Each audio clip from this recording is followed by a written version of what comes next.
Untap, upkeep, and welcome back to the channel if you've been here before. And if you haven't, then welcome, welcome, welcome. Sit back, relax, and enjoy the show that we have for you today. Before I get started, I want to say a big thank you and lots of love to everyone that has shared, liked, comment, subscribed. You guys are the reason I'm even doing this, so from all of my heart, thank you so very much.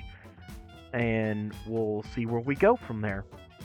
Don't forget to be be able to comment, leave me commanders you wish to see built, whether budget or budgetless, and let me know what other kind of content you think I should be making on here that you would actually like to see.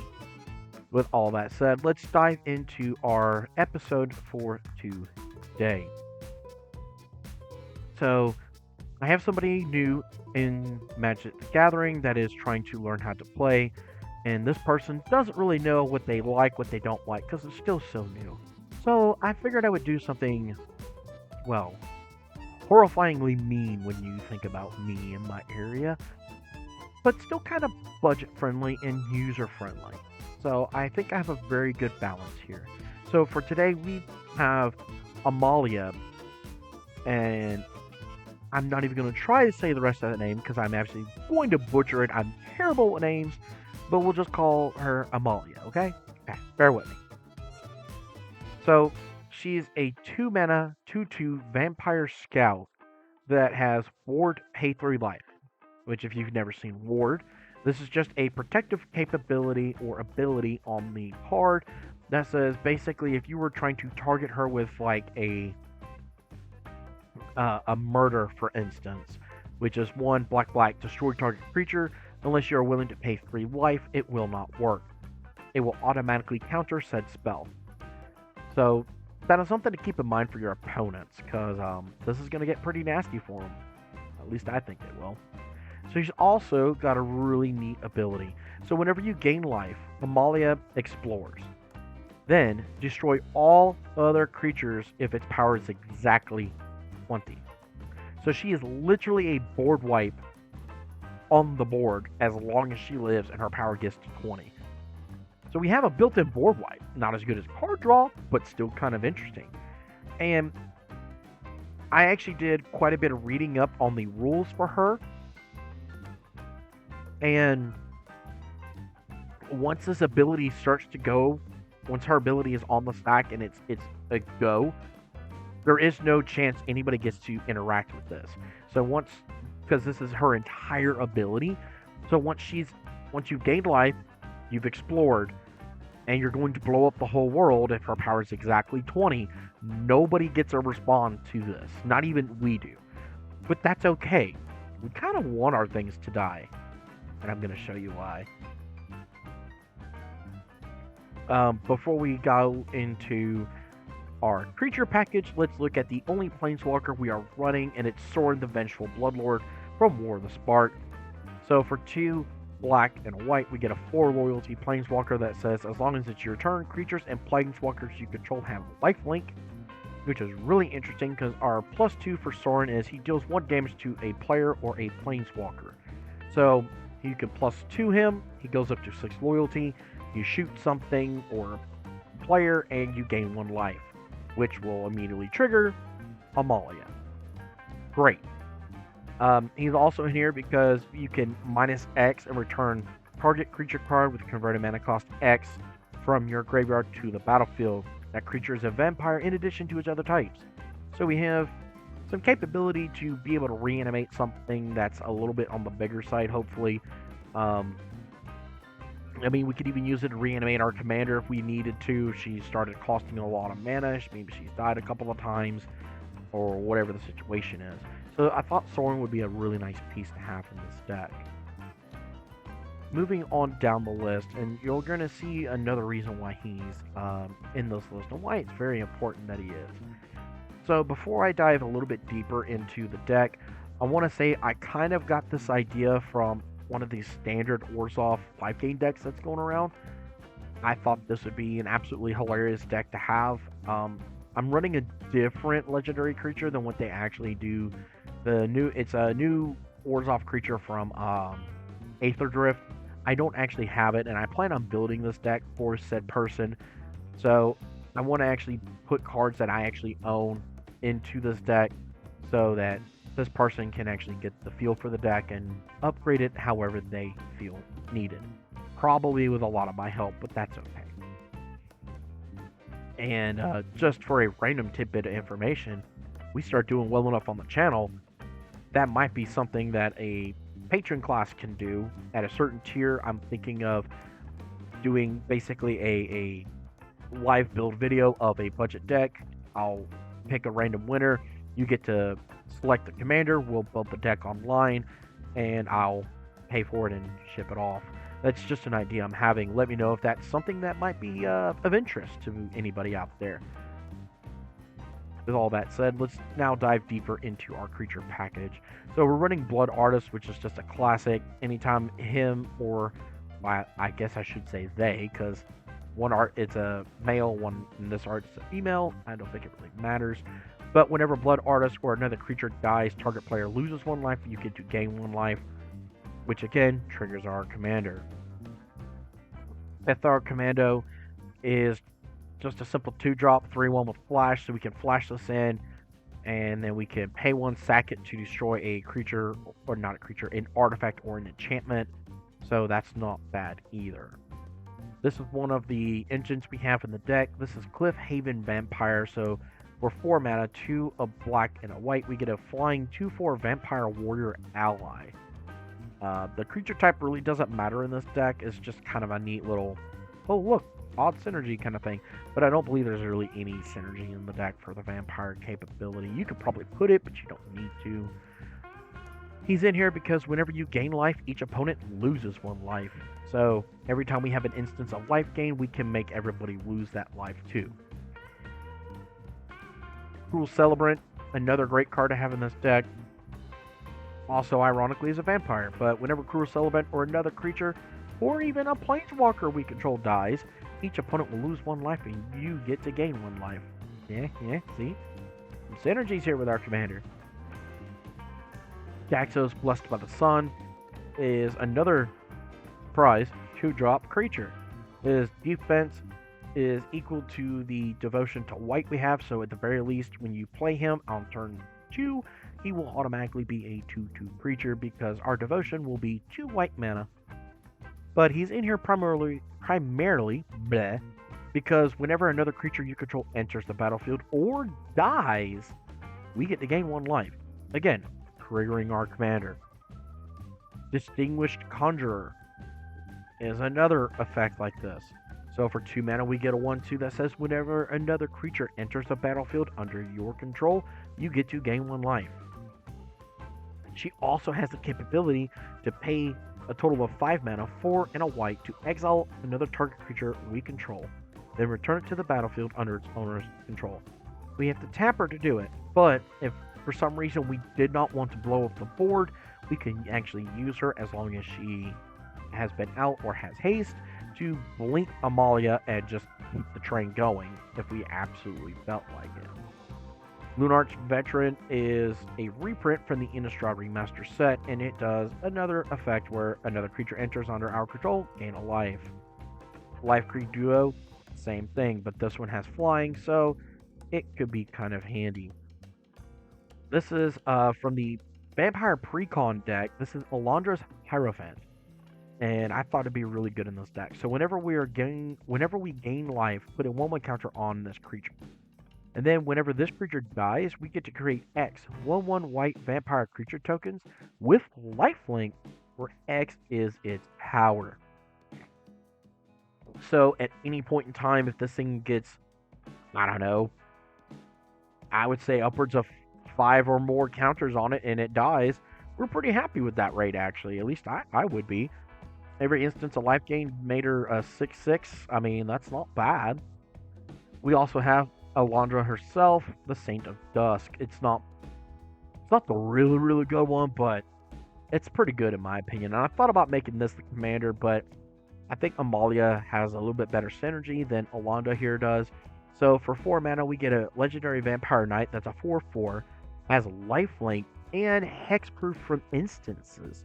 meaning you can't target her with a murder or cut down or anything weird like that, which I know cut down doesn't work on her, but I'm just spewing out spells. You can't lightning bolt her or whatever. She's protected by it. And she's in here because she's a powerhouse due to the way our deck is built. As long as your life total is greater than your starting life total, she would get a +1/+1 and have menace.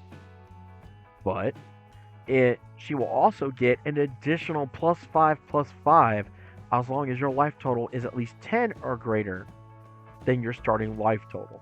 We're a life gain deck, folks. That's not going to be too hard if everything is functioning like it should. So we could potentially have a 10/10 with lifelink and hexproof from instances pretty quick, I would think.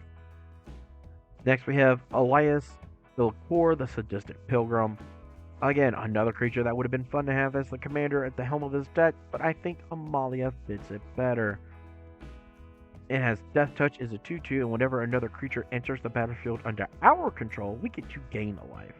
However, whenever another creature you control dies, everybody gets to lose a life. So as you can tell, we are a life gain, life drain deck.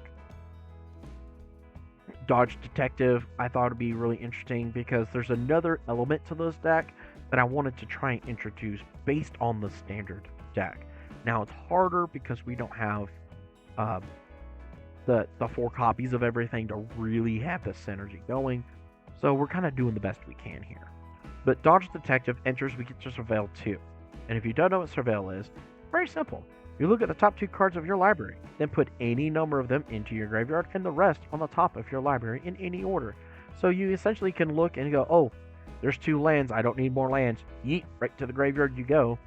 Or if you understand the game plan that we have here, then you could see a couple of these little 2-drop creatures and go, oh no, they're going to the graveyard. Oh no. It'll make sense in a minute. Next we have the Marauding Blight Priest. So whenever you gain life, each opponent will lose a life. That is another creature that synergizes with our Cliff Haven Vampire. Sinister Starfish is just in here because all it does is surveil. If you play any kind of standard on Arena, I'm sure you recognize this bad boy. Snarling Gorehound. It has menace, and whenever another creature with power 2 or less enters the battlefield under your control, you get to surveil. I don't know if you've actually paid attention, but a lot of these creatures are 2 power or less. Just saying. Looky, looky, looky. There's only a couple that are bigger than 2, so we're going to be able to surveil and help clear things off the top of the deck that we don't need or want. Or be going for the win. Soul Warden is in here because she's just a classic piece for the Soul Sister combination. So whenever another creature comes into play, you get to gain 1 life. This triggers for everybody, not just us. And of course, the other Soul Sister is ridiculously priced at like $5 or something like that. Come on, Wizards, reprint the Soul Sisters already. We need them. We also have the Starlight Soothsayer. So at the beginning of your end step, if you gained or lost life this turn, surveil. For a life gain deck, we plan on gaining life at least once every turn, so we can clear the top of the deck or start setting up our combo piece. Again, if you've played standard at any point in time here recently, you've probably run across this combination and this deck. Albeit not as powerful because, well, I don't have the multiple copies to back it up. But we could do pretty close, I think. So this is Starscape Cleric. It has Offspring, so for a total of 5 mana, we get this 2/1 Flying Bat Cleric, and if we pay the additional 3 mana, we get a 1/1 token copy of it, giving us... Oh, this creature can't block. That's a sad face. But we don't really want it to, because it's part of our combo win, as well as the Cliff Haven Vampire and the Rotting Blight Priest. I don't know why I said right. Anyway. So, whenever you gain life, each opponent will lose a life. So, the combination of all this means every time we're gaining a life, if in Magical Christmas Land we had the Vampire, the Priest, and this out with its baby, we could be doing some serious damage. Every time we gain a life, our opponents would have multiple life triggers, just which is the idea because I've seen it do that kind of thing on standard, and I was like, what would that look like as a commander deck? And this is kind of what we're doing. Um, there's probably a couple other pieces that could go well in this to really have fun, and of you would have to up the budget for that, but you'll see. Zulaport Cutthroat, just a classic. Anytime him or another creature we control dies, each opponent is going to lose a life, and we're going to gain a life. Welcoming Vampire, things with power 2 or less ETB, we get to draw a card. Voice of the Blessed, I thought would be freaking hilarious in this build. So whenever you gain life, put a 1 counter on it. Or life gain deck, we're going to do that. And as long as this creature has 4 or more 1/1 counters on it, it has flying and vigilance. So we could turn from a 2/2 to a 6/6 flying vigilant creature. And then if it has 10 or more 1/1 counters on it, it has indestructible. Excuse me. So hopefully in just a short amount of time, this can go from a simple 2 mana 2/2 to a 2 mana 12/12 flying vigilant indestructible beat stick. Yes. Because we have things like this in here. Veto, Thorn of the Dusk Rose. So whenever you gain life, target opponent loses that much life. Which is great. It kind of goes on with our little synergy pieces we have here. We also have this ability that can make Voice of the Blessed really nasty. So for 3 black creatures you control gain lifelink until end of turn. What? Yeah, we can slap some people with this combination right here. We could pay 5 mana. This could be swinging in for 12. We deal 12, and we're going to gain 12 because now it has lifelink. And then whenever we gain that 12 life, somebody could be losing 12 more life. That's pretty nasty. Moving on to our sorceries. And a couple of the reasons why we're running this build. I was really inspired by this, and I thought this would be great. So we have Ascend from Avernus. So for white, an X, return all creature and planeswalker cards with mana value X or less from our graveyard to the battlefield, and then exile the Ascend from Avernus. So our curve, as you can see from our permanents, is not very high, guys. It's not. It's 4. 4. Even our planeswalker is 4. So for essentially 7 mana, we can get all of this back if it all died. Seems like a win to me. Because then all of these triggers trigger, and it's just, not gonna lie, it's gonna be an absolute nightmare to figure out how all these triggers are gonna go and stack. But hey, it'll be worth it, I think. Next up is one of the cards that's in standard that has this combination going and really wanted me to build around it. This is Raise the Past. So for 2 white, we get a sorcery that says return all creature cards with mana value 2 or less from your graveyard to the battlefield. That's a good chunk of our creatures right here. Like I said earlier, there's a reason why we're so low to the ground. Because I want to get this combination going. And I thought it would be hilarious if you could do it in Commander. We are running another couple animation spells with the Dewdrop Cure, being able to get another creature or so back that we need. And Savine's Reclamation can get back some of the bigger stuff, so we can hopefully get the chain up and running, as well as Victimize, so we can get 2 pieces back for the price of just 1. We are running Night's Whisper, Read the Bones, Sign in Blood, Dire Insight, just for some sorcery speed card draw, though Dire Insight does give us the ability to surveil too. So if we need a little bit more setup to get the Race the Past or Avernus combination going, we could do it that way as well. We are also running Toxic Deluge and Austere Command as board wipes, and even Dam is getting in this picture to help make sure our board is going to be clear for us to do our thing. Finally, I thought I would throw this in. This is Depth to the Depthless. So if it's late game, and we're sitting here, we're tired, we're exhausted, y'all, Everything's been used. What do we got left in the tank? We have Adept to the Depthless. So for X, white, white, black, black, we get this really, really good sorcery where each opponent loses 2 times X life and you gain life equal to the life lost this way. So maybe it's late enough in the game where you don't have to put a whole lot of mana into this.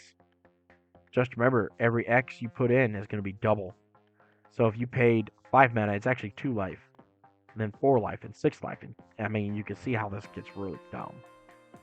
So I thought I'd throw it in. It synergizes with our life gain capabilities, drain capabilities, and it's just a cool card that nobody really sees coming.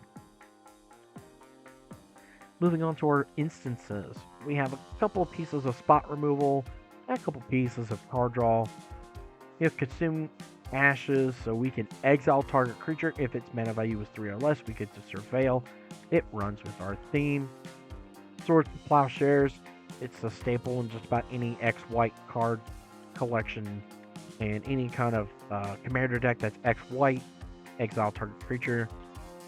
We could even do that on our own creature if we felt like we had to gain some life. So we could actually use it on Amalia if she's like 19 or something and, you know, just do some shenanigans. G-Spark exiles any permanent with mana value 4 or greater. Fracture, destroy target artifact, enchantment, or planeswalker. Mortify, hit a creature or an enchantment. Stroke of Midnight hits anything that's not land. We are also running Deadly Dispute and Village Rites as a couple of good ways to keep our hands full and dig through the deck.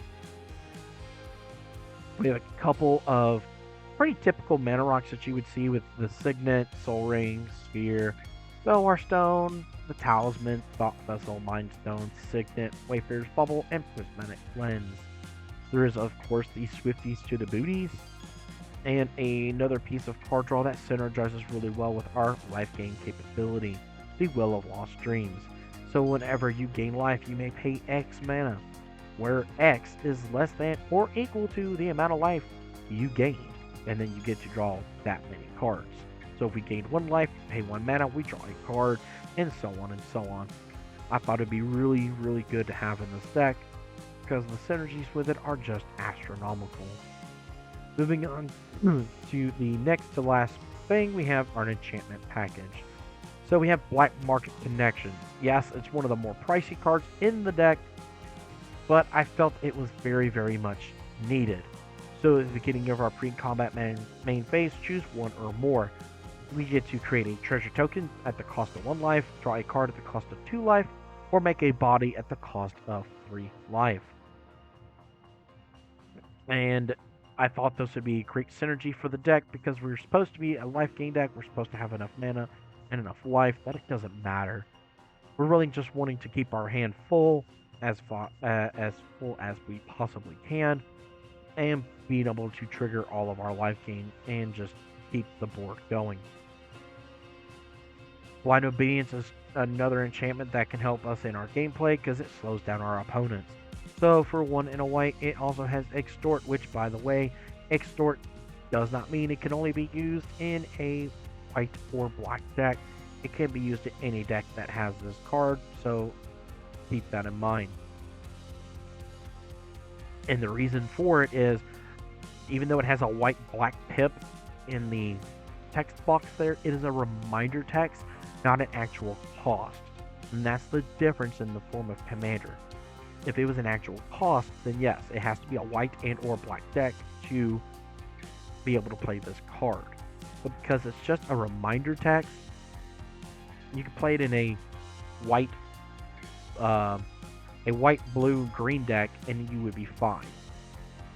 So always do some rules research.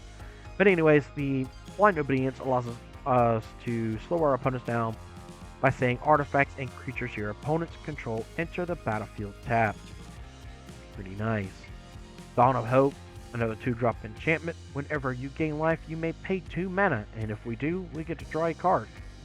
Again, we're a life gain deck. We're hoping to be able to trigger this and draw some cards. And if there's some reason we are stalled or can't really do much, we got a whole bunch of mana open, we can always pay 3 and a white to make it 1/1 soldier creature token with lifelink. Not bad. This is a new one from the Bloomborough set. This is Lunar Convocation. So, at the beginning of your end step, if you gained life this turn, each opponent will lose 1 life. At the beginning of your end step, if you gained and lost life this turn, create a 1/1 black bat creature token with flying. So we can make a body, kind of have a little bit of protection. We can also pay 2 in a black, well, 1 in a black, 2 life, and draw a card. Excuse me. So we have a couple of ways to trigger all this, and I think it's pretty neat. We have the Phyrexian Arena. So for 3 mana, 1 black, we're able to play this enchantment where we can draw a card and lose a life at the beginning of our upkeep. I don't think that's going to be a problem because we have a lot of life gain synergies here, and we're able to just get incremental value off of this. Our last enchantment is going to be the Sanguine Bond, so whenever we gain life, target opponent loses that much life. No, I'm not running Exquisite Blood, the 2-card combo. It is boring. It is possible to run it here if you really wanted to. I'm not really a big fan of the 2-card combo, but hey, other people are. So you do you. To each their own. Moving on to our land package, it's pretty simple, pretty basic. We run quite a few basics in this deck. The Reliquary Tower to make sure we have no max hand size. A couple of fetches with Wilds and Expanse. Bonder's Enclave could potentially draw us a card. Of course, my one piece of land removal in the deck. And then we have several of what we call rainbow lands with Exotic Orchard, Restless Fortress, Command Tower, Caves of Kolios, the Path of Ancestry, Isolated Chapel, and a Temple of Silence.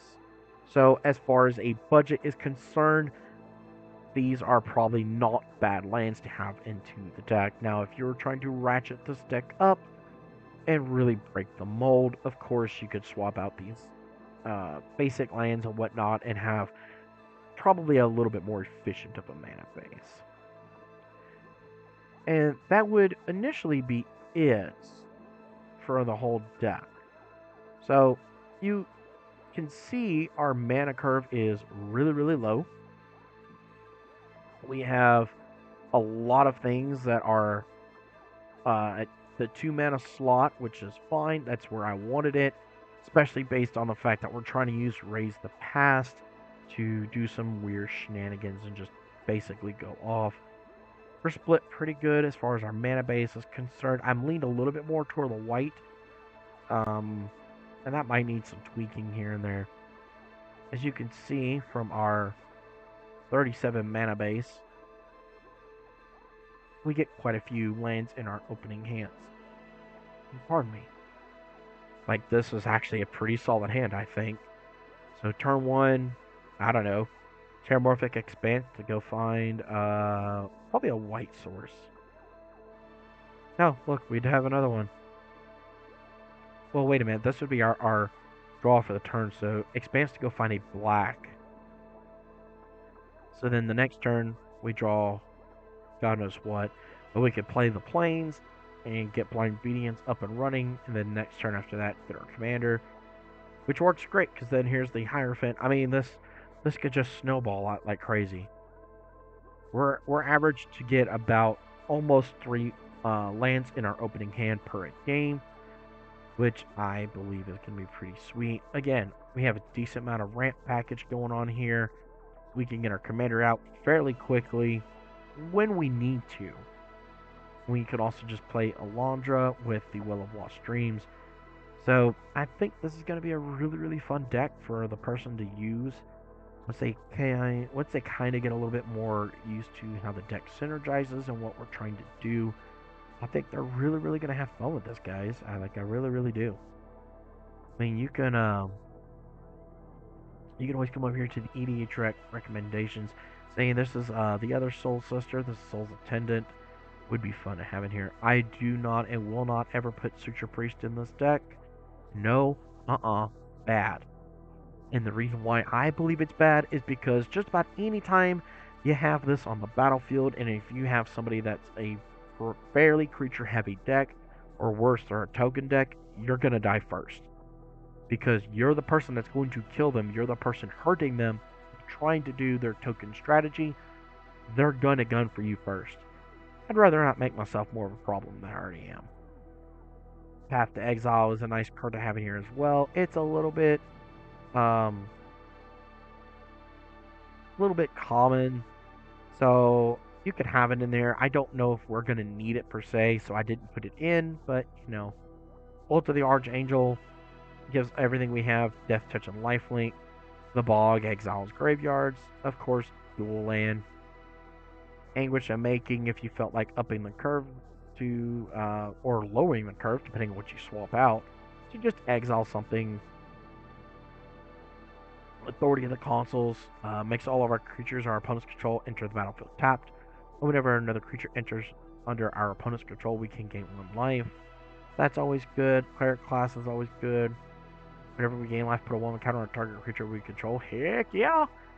Vault of the Champions. I'm not really going to go over like too much of the land base, because anybody that's played any kind of Magic at any point in time will tell you you can upgrade the mana base on most decks and really either make it really, really hum or fall flat on its base. Camball would be fun, but I think he's better as the head of his own deck. Skull Clamp, I don't know would really work in this build. We're not really looking to do certain things. The Selfless Spirit might be fun because you can sack it and make our stuff indestructible. Excuse me. Guide of Souls would be backbreaking in this deck, I think, because every time we have a creature enter our battlefield, we gain a life and get treasure, and then we can make things fly with his ability. Lotho just makes a boatload of mana for us, but I think I didn't have it in here because he kind of competes with our commander. We'd rather drop our commander on turn 2 than this guy, and I think that's my reasoning for him not being here. Essence Channeler, kind of the same thing. It's a good creature, it's a really good card, but I'd rather be having our commander. The other part to the Sanguine Bond is Exquisite Blood, so whenever an opponent loses life, you gain that much life. If you have this and the other enchantment out, it's an infinite lock until your opponent turns it. Charismatic Conqueror is still seeing quite a bit of play in certain areas, so his price is very, very much up there. But we'll see what happens. Shattered Sanctum, again, is another land. You could use this Alondra in the commander deck if you wish. So whenever another creature dies, put a 1/1 counter on her. And whenever she dies, make X 1/1 white vampire creature tokens with lifelink, where X is her power. I didn't see a need for her. Maybe you do. Of course, there's Flip Soren from Modern Horizons 3. Mom, or Mother of Runes, Arak Champion, even Bolas' Citadel. You really want to spend some money, there's Esper Sentinel, Syria Ascendant. They both do a lot of backbreaking things. If you felt like you need a little bit more reanimation, there's Unearth. Always a great classic card to have, always a great classic card to run. The Exemplar of Light would be a really nice synergy piece. Twilight Prophet, Creeping Bloodsucker, Reanimate. Of course, the Bloodthirsty Conqueror. Of course, a Flawless Maneuver. The Meatball Massacre. I mean, you could just see as I'm scrolling through here, there's a whole host of cards that you could try to squeeze into this thing and really make it hum. But you'd have to be careful because you don't want to skew or hurt the original design, so then all of a sudden it doesn't work at all. At least that's my 2 cents of the whole situation. But my dear folks, my wonderful peeps that have been listening to me ramble on, I want to say thank you. Thank you for joining the channel. Thank you for coming on here and checking out this deck build with me, and seeing what my crazy brain came up with today. I thought it'd be fun to do. And let's hope the person I'm building and giving this to really likes it too. But this has been Amalia, and I have been the Buddha Dragon. Please don't forget, like, share, subscribe, leave me some comments. Let me know what you're looking to see off of this channel. Let me know how you would build this on a basically $75 budget. And don't forget to ring the bell because you never know when I'm making new content. You never know. With all that said, again, I've been the Buddha Dragon. Thank you all for joining me on this channel on this adventure today. Don't forget, rub that belly for mana, and may your games be filled with luck. Until the next time, peace out.